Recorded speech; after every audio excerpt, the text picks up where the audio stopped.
Everyone, welcome to Plants and Politics. I have an update to share about two of Trump's Capitol insurrectionists. It's time for an episode of Where Are They Now? Matthew Bledsoe was arrested. Patrick Montgomery was in court. Jonathan Manapa will stay in federal custody. No, I don't take responsibility at all. So Richard Barnard and 60-year-old Jeffrey Witcher are Texas residents and Marine Corps veterans.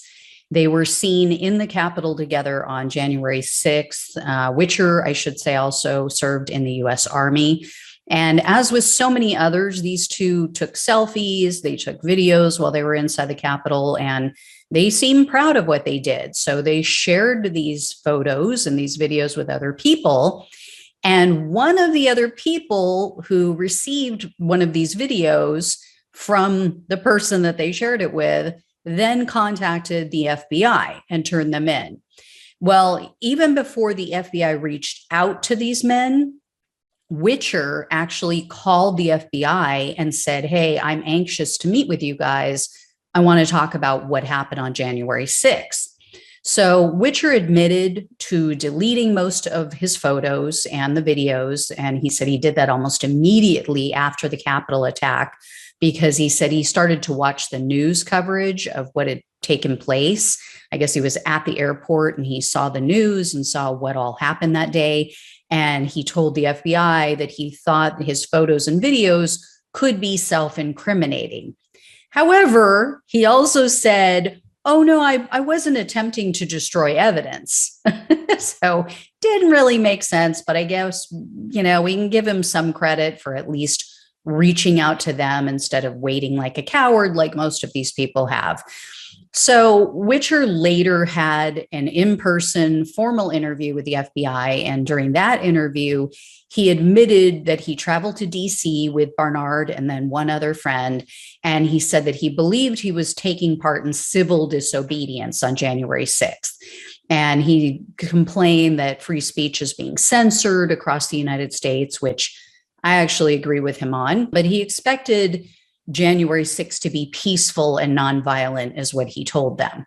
So Witcher's photos and videos were luckily retrieved. They were, the FBI was able to retrieve them, and he could be heard in one of the videos saying, quote, "I am in the White House. We crashed this. Our house. We did it. We did it, family. We did it. We did it. We're in the White House. I'm out here with my brother, Richard Barnard.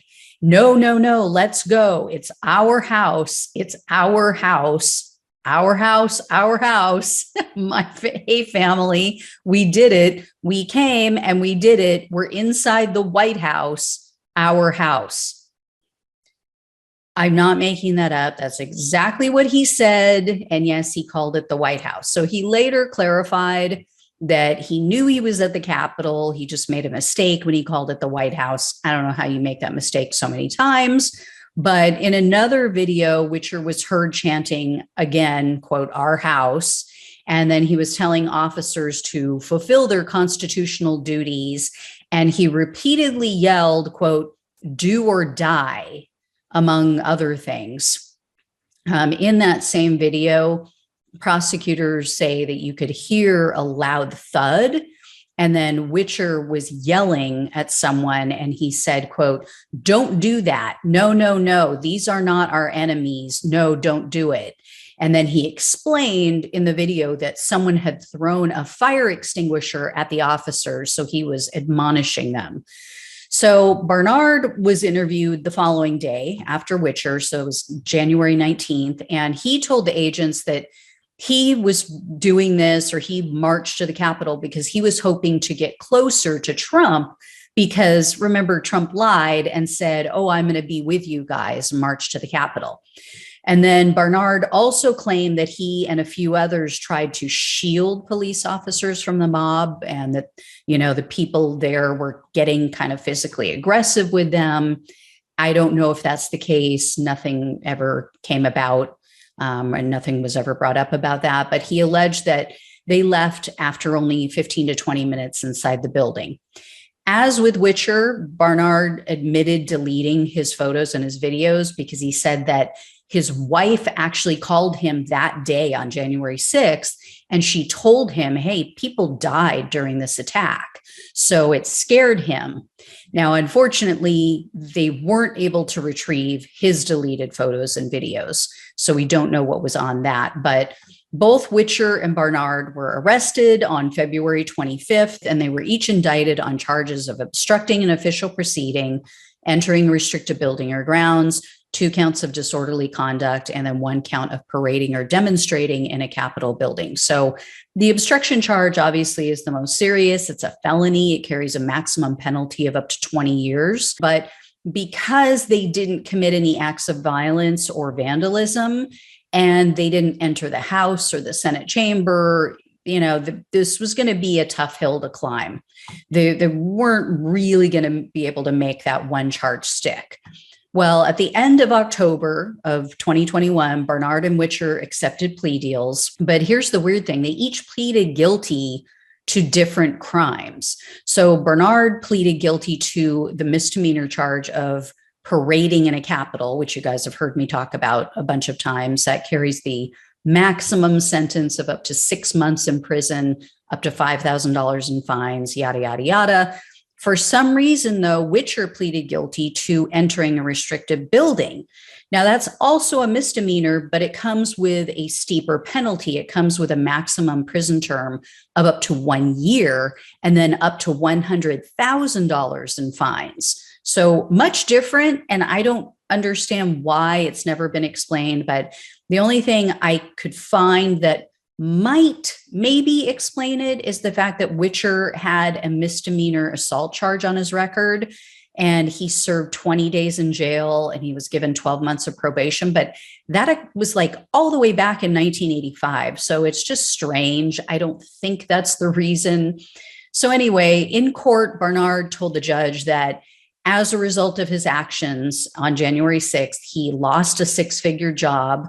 He said he also lost all of his retirement money. His credit rating is destroyed. And he said, quote, "There's nothing the court can do to me that will come even close to what I've lost." So I couldn't find any information about what Witcher may have said in court, and news outlets didn't share any information about what kind of sentence the prosecutors were requesting or what their attorneys countered with. What I do know is that, like so many others, they just received slaps on the wrist. And what's really odd is that even though Witcher pleaded guilty to that greater crime, Barnard, for some reason, received a little bit of a harsher sentence.